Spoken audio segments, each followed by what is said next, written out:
বিদেশিদের জন্য একটা বিশেষ ঘোষণা। দুবাই যারা বিদেশ করতেছে তাদের জন্য, দুবাই টু বাংলাদেশ একে বলে বিদেশ।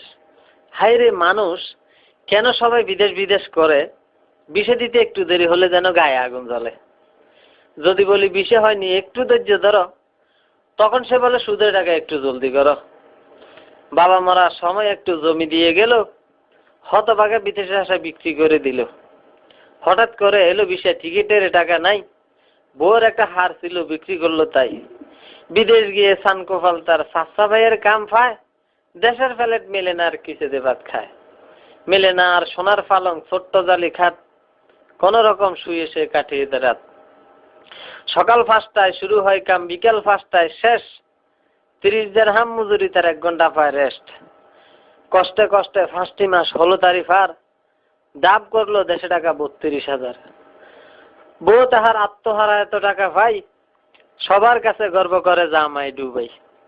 হঠাৎ করে কানন দিল ডুবাইয়ের সরকার, বাংলার মানুষ বাংলায় অফস নেই তোমাদের দরকার। দেশে যাইয়া প্রথম গল্লি বেনসন করে নেতাগিরি, কয়দিন পরে দেখি তারে টানে আকিস বিড়ি।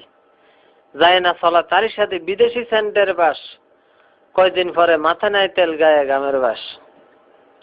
অথচ বিদেশ না গিয়ে 2.5 লাখ টাকা ব্যবসা করলে ঢাকা, দেশে থেকে কামাইতে পারে বিদেশি সে টাকা। করতো যদি সোনার ফসল 2.5 লাখ টাকা দিয়া, সুখী সংসার করতে পারতো আয়ের টাকা দিয়া। ছেলে মেয়ে মানুষ করতো, থাকতো একই সাথে, নো টেনশন নো ফুর্তি, ঘুমতো তার রাতে। নিজের চোখে দেখতে যদি কেউ বিদেশের হাল, বিদেশ আসার নাম লইতো না কে ইহুকাল পরকাল। নিজের চোখে দেখেছি আমি বিদেশ কাকে বলে, সবার কষ্ট দেখে আমার ভিতরটা শুধু জ্বলে। সবার কাছে এই অনুরোধ, কেউ না যাইও ডুবাই, জ্ঞান থাকলে দেশে ঘরে ডুবাইয়ের কামাই। সকল কিছু জেনে আমি দেশে চলে যাই, আর আসবো না ডুবাইয়ের গোষ্ঠী গিলেই।